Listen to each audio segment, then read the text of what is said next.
नमस्कार, स्वागत है आपका हॉर्नबिल टीवी भारत पर। आइए एक नजर डालते हैं अब तक की खबरों पर। दिल्ली रेलवे स्टेशन पर 15 फरवरी को हुई भगदड़ में 18 लोगों की मौत और कई लोग घायल हो गए हैं। रेलवे ने इस घटना की जांच के लिए एक 2 सदस्यीय समिति की गठन किया है।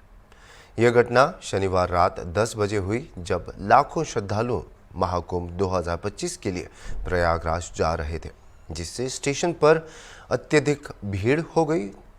रेलवे बोर्ड के सूचना और प्रचार कार्यकारी निदेशक दिलीप कुमार ने बताया कि स्थिति नियंत्रण में है और यात्रियों को विशेष ट्रेनों से भेजा गया है।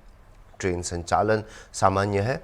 भारतीय रेलवे ने मृतकों के परिवारों को 10 लाख रुपए, गंभीर रूप से घायलों को 1.5 लाख रुपए और हल्के घायलों को 1 लाख रुपए का मुआवजा घोषित किया है। रेलवे स्टेशन पर आज शाम यात्रियों की संख्या आम दिनों से काफ़ी अधिक रही और उसी के मद्देनज़र रेलवे ने नियमित गाड़ियों के अलावा 4 विशेष गाड़ियों का परिचालन किया। कुछ समय के लिए वहां पर यात्रियों की संख्या काफ़ी अधिक हो गई थी और जिसके चलते वहां पर भीड़ अधिक हो गई और कुछ लोगों के बेहोश होने की सूचना हमें प्राप्त हुई है। रेल सुरक्षा बल और राज्य के रेल पुलिस के लोगों ने जो लोग बेहोश हुए उनको स्थानीय अस्पताल ले गए हैं और बाकी अभी सिचुएशन कंट्रोल में है। कुछ देर के लिए हम लोगों ने एंट्री भी रोकी थी स्टेशन पर और यात्रियों से अनुरोध किया था कि कृपया सर्कुलेटिंग एरिया में रहें, ताकि जब गाड़ियों का प्रबंध जैसे जैसे होगा वैसे वह अपने गंतव्य स्थान की ओर जा सके। रेलवे बोर्ड के चेयरमैन श्री सतीश कुमार और आरपीएफ के डीजी घटनास्थल पर पहुंचे हैं और वहां मामले की तहकीकात कर रहे हैं। इसके अलावा रेलवे की ओर से 2 सदस्यीय हाई लेवल इंक्वायरी कमेटी का गठन किया गया है, जो नई दिल्ली के इस इंसिडेंस की गहनता से जांच करेगी कि ऐसा क्यों हुआ और किन लोगों की इससे हुआ।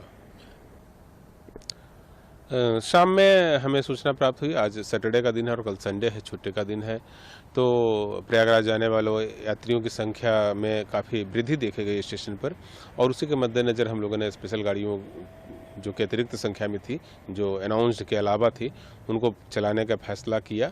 और उसी क्रम में चूँकि शाम में कई महत्वपूर्ण गाड़ियाँ प्रयागराज क्षेत्र के लिए जाती है और उस ओर के लिए जाती है, तो उसी समय ये ज़्यादा संख्या में लोग वहाँ पर आए और जितना आए मतलब उन नियमित गाड़ियों में जितने लोग जा सकते थे उससे ज़्यादा संख्या में यात्री आए।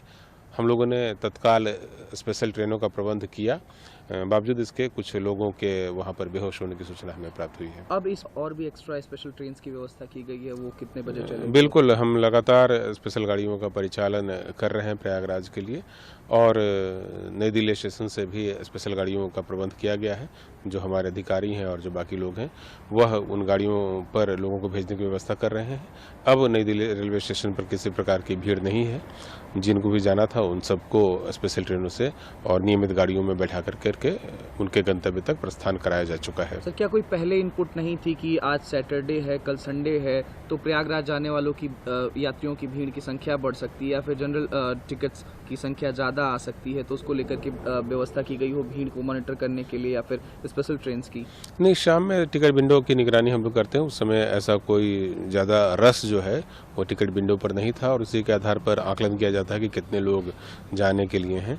तो जो लोग पहुँचे प्लेटफॉर्म पर उनकी संख्या जो है वो ज़्यादा थी। टिकट विंडो पर वैसी भीड़ नहीं देखी गई थी, इसीलिए जो स्पेशल ट्रेन्स हैं वो तत्काल प्रबंध नहीं किया गया। लेकिन बाद में जब हम लोगों ने देखा कि प्लेटफॉर्म पर यात्रियों की संख्या ज़्यादा हो गई है तो फिर स्पेशल गाड़ियों का प्रबंध किया गया और उनको उनके गंतव्य तक भेजने की व्यवस्था की गई। अभी तक क्या इनपुट आ रहा है सर? अब सिचुएशन पूरी तरीके से नॉर्मलाइज है, अब गाड़ियों का परिचालन सामान्यतः शुरू हो चुका है वहाँ? नई दिल्ली स्टेशन पर सारी दिशाओं के लिए अब सामान्य रूप से गाड़ियों का परिचालन किया जा चुका है। स्थिति पूरी तरह से कंट्रोल है। आरपीएफ, जीआरपी सभी सुरक्षा बल वहाँ पर मौजूद है और किसी प्रकार की कोई। जम्मू कश्मीर के अजमल मुगल गार्डन का प्रसिद्ध झरना अब सूख चुका है, जिससे स्थानीय निवासियों में चिंता बढ़ गई है। यह झरना न केवल कृषि और पीने के पानी का स्रोत था, बल्कि पर्यटकों को आकर्षित करने में भी महत्वपूर्ण था। कश्मीर घाटी में जारी सूखा इस बदलाव का मुख्य कारण है। जो प्राकृतिक संतुलन और लोगों की आजीविका के लिए खतरे का कारण बन सकता है।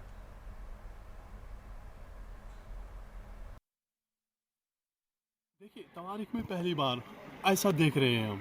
मतलब जब मैंने भी बुज़ुर्गों से सुना, उनसे भी मैंने बात की, तो वो भी कह रहे हैं कि पहली बार ऐसा दिख रहा है कि अछाबल का जो चश्मा है पूरी तरह से सूख गया है।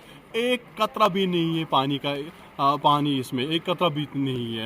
मतलब ये हमारे गुनाह भी है, जिस तरह हमारे अमाल है। मैं जो अभी मैं देख रहा था क्या क्या एक्टिविटीज़ हो रही थी यहाँ पे, जो मैंने सुना, अभी जितना भी कुछ हमने पाया वहाँ शराब की बोतलें क्या क्या थी, जो हमारी पौध है, नौजवानों की पौध है, वो कहाँ जा रही है, क्या क्या एक्टिविटीज़ आज मैंने किया। मतलब जब से ये हालात हुए यहाँ पे, मैंने टीन की चादरें लाई, पूरी तरह से मैंने इसको सीज कर दिया, यहाँ पे सील कर दिया, और दूसरा पहले इसकी सफाई कर दी। और जो मैं बात करना चाहूँगा आपसे, हम वाटर बॉडीज़ को बचाने में नाकाम हुए हैं। मैं वैसे तो एक सोशल एक्टिविस्ट, मेरा काम है, बहुत काम करता हूँ मैं इस पे वाटर बॉडीज़ को बचाने के लिए, मगर अब मैं भी नाकाम होता जा रहा हूँ ये बचाने में, क्योंकि लोगों का सपोर्ट भी नहीं मिल रहा है। जो भी घरों में कूड़ा करकट होता है वो सब इन्हीं नदी नालों में फेंकते हैं।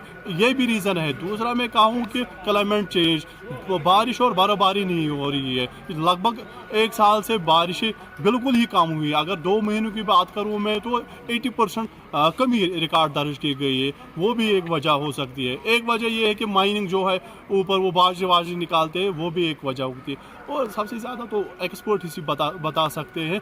और मैं कहूँगा कि हमारे गुनाह है। हर तरफ हाहाकार मची हुई है, हर तरफ जितने भी 1 लाख के करीब जो अराउंड इसकी पॉपुलेशन है, जो इसी चश्मे पे मुनहसर है, मतलब वो भी आज इफेक्ट हुई है। उनका भी अब पुरसानी हाल नहीं है, हाहाकार मचाओ, तज़ब्ज़ुब के लोग शिकार है। मतलब उनके लिए अब पानी का इंतज़ाम नहीं है। मेरी रहेगी डिस्ट्रिक्ट एडमिनिस्ट्रेशन से भी गुजारिश कि उनके लिए भी कुछ इंतज़ाम कीजिए, या टैंकरों का या कुछ और की इंतज़ाम करना होगा। लोगों तक मेरा यही पैगाम होगा कि आप लोगों को अब सबको मिल के इकट्ठे हमें इन वाटर बॉडीज को साफ रखने में अपना कलीदी रोल अदा करना पड़ेगा, तब जाके ये वाटर बॉडीज बच जाएंगी। Thank you sir. देखिए, एक चीज़ मैं कहता हूँ, कहीं ना कहीं हमारी भी इसमें कुछ गलती है, क्योंकि हमने नेचर को, अपने जो जितने भी स्प्रिंग है उनको साफ सुथरा में नहीं रखा है, जिसकी वजह से हम ये चीज़ें, इन चीज़ों का, मुश्किलों का सामना करना पड़ रहा है जी। क्योंकि अभी हमें भी एक जिम्मेदारी बनती है, ना कि गवर्नमेंट की, हमें भी एक जिम्मेदारी बनती है कि हम अपने नेचर को, अपने नदी नालों को साफ़ सुथरा रखें। उन तक पैगाम यही है कि हमारी लापरवाही से हमने क्या खोया है अभी। आप ये सब हम सब के सामने ही है कि हमने नेचर को कितना गंदा रखा है। और सुनने में ये भी आ रहा है कि यहाँ पे लोग आते रहते हैं, गलत करते रहते हैं, शराब बाकी चीज़ें, जिसका असर वो भी है। क्योंकि गलत करेंगे तो गलत ही अंजाम हमें उसका मिलेगा। हारूबल टीवी में आप सभी का स्वागत है। इस वक्त मैं बिल्कुल मौजूद हूँ मुगल गार्डन अछाबल में। जी हाँ, मैं आपको बता दूँ, ये वो जगह है, यहाँ सयाह सैर तफरी के लिए आते हैं, यहाँ टूरिस्ट बैठने के लिए आते हैं। आपको ये भी बता दूँ, ये जो मुगल गार्डन अछाबल है ये पूरी दुनिया में मशहूर है, मगर बदकिस्मती का मुकाम ये है ना आज यहाँ पे लोग दिखाई दे रहे हैं और ना लोगों की खुशी नज़र आ रही है। मुगल गार्डन में जो वाटर स्प्रिंग है जहाँ से पानी निकलता है वो बिल्कुल सूखा हुआ है। यहाँ इस मुगल गार्डन में पानी का एक बूंद भी नज़र नहीं आ रहा है। तो इसी मुगल गार्डन के हवाले से मैं यहाँ लोकलों के साथ बात करने की कोशिश करूँगा।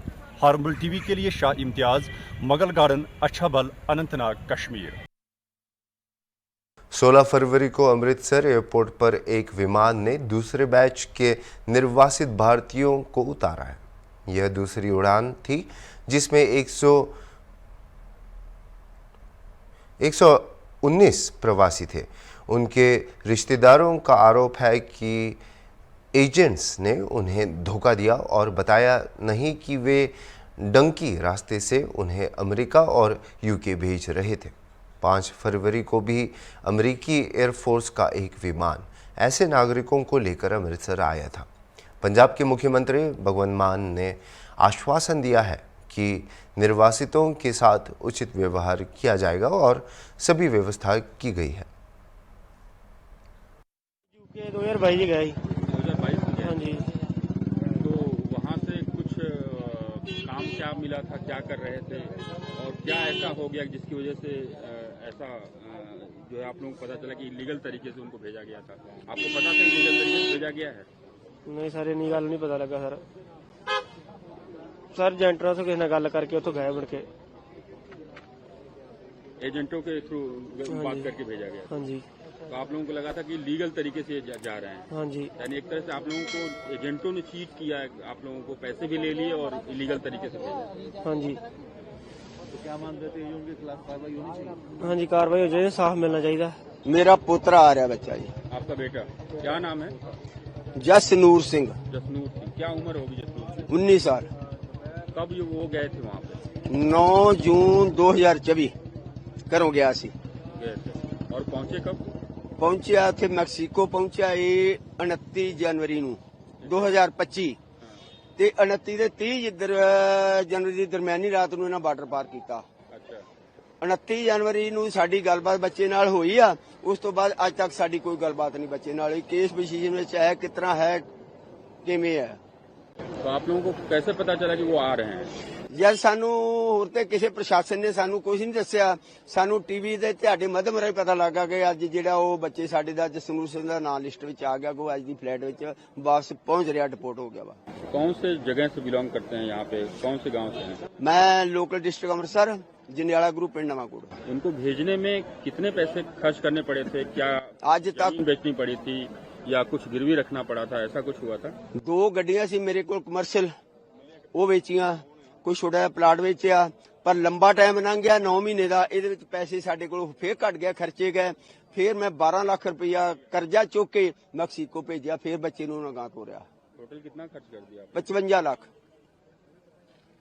क्या मांग करेंगे, क्योंकि जो एजेंट के थ्रू आप लोगों ने भेजा, आपको पता था कि ये लीगल तरीके से भेज रहे हैं या इलीगल? ਨਹੀਂ, ਸਾਨੂੰ ਉਹਨੇ ਇਹ ਨਹੀਂ ਦੱਸਿਆ ਕਿ ਤੁਹਾਨੂੰ ਡੌਂਕੀ ਲਵਾ ਕੇ ਭੇਜਾਂਗੇ, ਲੀਗਲ ਤਰੀਕੇ ਨਾਲ ਭੇਜਾਂਗੇ। ਜੋ ਸਾਨੂੰ ਪਹਿਲਾਂ ਏਜੰਟ ਨੇ ਦੱਸਿਆ ਸੀ।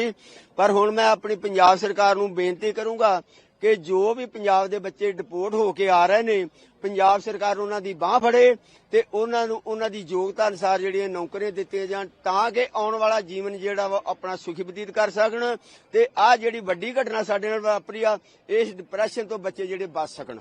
जो एजेंट की वजह से इतना बड़ा आप लोगों को नुकसान सहना पड़ रहा है, आप लोगों को लगता है कि लीगल तरीके से भेज रहे हैं, लेकिन वो इलीगल तरीके से जाता है, आप लोगों को पता भी नहीं है इसका, तो उनके खिलाफ क्या कार्रवाई की मांग करते हैं आप? ਕਾਰਵਾਈ ਮੰਗ ਕਰਾਂਗੇ, ਕਾਰਵਾਈ ਕਰਵਾਵਾਂਗੇ ਸਰਕਾਰ ਕੋਲ। ਅਸੀਂ ਪ੍ਰਯੋਰ ਸਰਕਾਰ ਨੂੰ ਬੇਨਤੀ ਕਰਦੇ ਹਾਂ ਕਿ ਇਹ ਜਿਹਨਾਂ ਏਜੰਟਾਂ ਨੂੰ ਜਿਹੜਾ ਵਾ ਇਹਨਾਂ ਦੇ ਪਰਚੇ ਦਰਜ ਕਰਕੇ ਅਰੈਸਟ ਕੀਤਾ ਜਾਵੇ ਤੇ ਜੋ ਵੀ ਬੱਚਿਆਂ ਦੇ ਖਾਤਰ ਆਪਾਂ ਪੇਮੈਂਟਾਂ ਇਹਨਾਂ ਨੂੰ ਦਿੱਤੀਆਂ, ਸਾਡੀਆਂ ਸਾਰੀਆਂ ਪੇਮੈਂਟਾਂ ਵਾਪਸ ਕਰਾਈਆਂ ਜਾਣ ਤੇ ਇਹਨਾਂ ਏਜੰਟਾਂ ਦੇ ਖਿਲਾਫ ਤਗੜੀ ਕਾਰਵਾਈ ਕੀਤੀ ਜਾਵੇ ਤਾਂ ਕਿ ਗਾਂ ਆਉਣ ਵਾਲੇ ਭਵਿੱਖ ਵਿੱਚ ਨਵੇਂ ਬੱਚਿਆਂ ਦਾ ਕੋਈ ਨੁਕਸਾਨ ਨਾ ਕਰਨੇ। रविवार को राष्ट्रीय स्वयंसेवक संघ के प्रमुख मोहन भागवत ने पश्चिम बंगाल में वर्धमान में आरएसएस कार्यकर्ताओं के सम्मेलन में भाग लिया।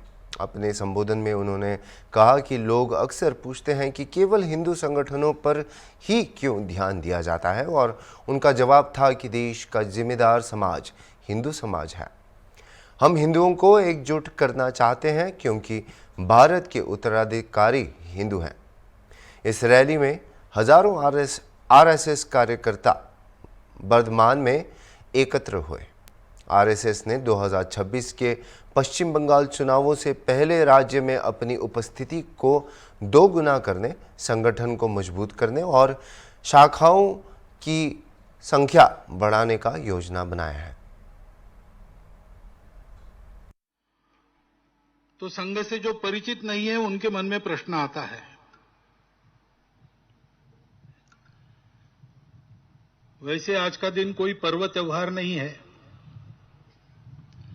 संघ के भी जो उत्सव होते हैं वैसा उत्सव नहीं है। ऐसा भी दिन नहीं है कि इतनी कड़ी धूप में हम घंटा भर यहां बैठे रहे। फिर भी पूरे मध्यबंग प्रांत से, सभी विभागों से, सभी जिलों से, सभी खंडों से संघ के स्वयंसेवक अपने खर्चे से, अपना गणवेश अपने खर्चे से करते हुए यहां पर उपस्थित है। कई प्रकार की बाधाएं आई होंगी, उन बाधाओं को दूर करते हुए सब लोग उपस्थित हैं। यह आग्रह क्यों है? संघ क्या करना चाहता है?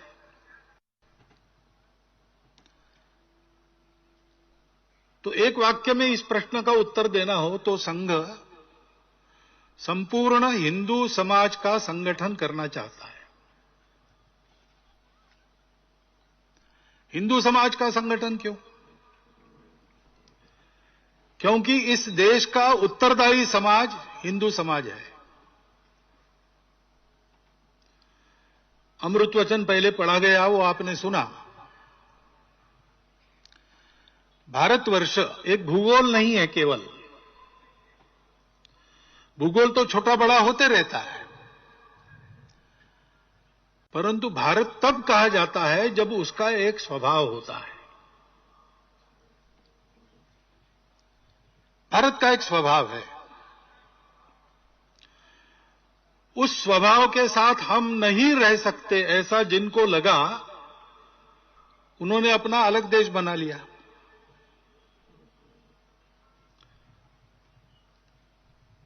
तो स्वाभाविक यह है कि जो नहीं बिछड़े उन सबको भारत नाम का स्वभाव चाहिए। और वो भारत नाम का स्वभाव आज का नहीं है। 15 अगस्त 1947 के बाद ऐसा नहीं है। वो उससे भी प्राचीन है।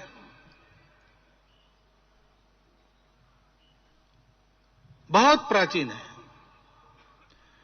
जब दुनिया के इतिहास ने आंखें खोली तो उसने इस भूभाग पर, जिसको भूगोल में इंडो ईरानियन प्लेट कहते हैं, इस भूभाग पर रहने वाले सबका यही स्वभाव पाया। वो स्वभाव क्या है? विश्व की विविधता को स्वीकार करके हिंदू चलता है। सभी की अपनी अपनी विशिष्टताएं होती है। हिंदू जानता है कि ये विशिष्टताएं जिस एक सत्य का आविष्कार है वो सत्य एक ही है। सृष्टि के चराचर जगत में, जड़ चेतन सब में वही एक है जो नहीं बदलता, जो पहले भी था, आज भी है, कल भी रहेगा, वो शाश्वत है। बाकी सब बदलते रहता है। नई दिल्ली रेलवे स्टेशन पर शनिवार रात हुए भगदड़ में 18 लोगों की मौत हो गई और कई अन्य घायल हो गए। एक आईएएफ सार्जेंट ने बताया कि भीड़ को नियंत्रित करने की कोशिश विफल रही। यह घटना महाकुंभ 2025 के लिए प्रयागराज जा रहे श्रद्धालुओं की भारी भीड़ के कारण हुई। प्लेटफॉर्म पर बदलाव की घोषणा और ट्रेन की देरी ने स्थिति को और बिगाड़ दिया। डीसीपी रेलवे के अनुसार घटना प्लेटफॉर्म नंबर 14 पर प्रयागराज एक्सप्रेस के आसपास हुई थी। मैंने सन 81 से रेलवे में भर्ती हूँ, यहाँ पर कुली का काम कर रहा हूँ। मैंने ऐसी भीड़ कभी ज़िंदगी में नहीं देखी। तो ये अनसा हुआ, प्रयागराज स्पेशल भेज रहे थे ये लोग, उसको 12 नंबर से चेंज 16 नंबर कर दिया।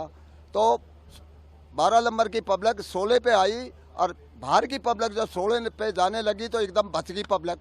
एस्केलेटर और जीने पे पब्लिक गिर गई। कुली भाइयों को ठीक पड़ा, कुली भाई दौड़ के आए। पूरे कुली भाइयों ने रास्ता ब्लॉक किया, ब्लॉक करके पब्लिक को रोक के और लाश निकाली। हमने खुद ने एम्बुलेंस में लोड की।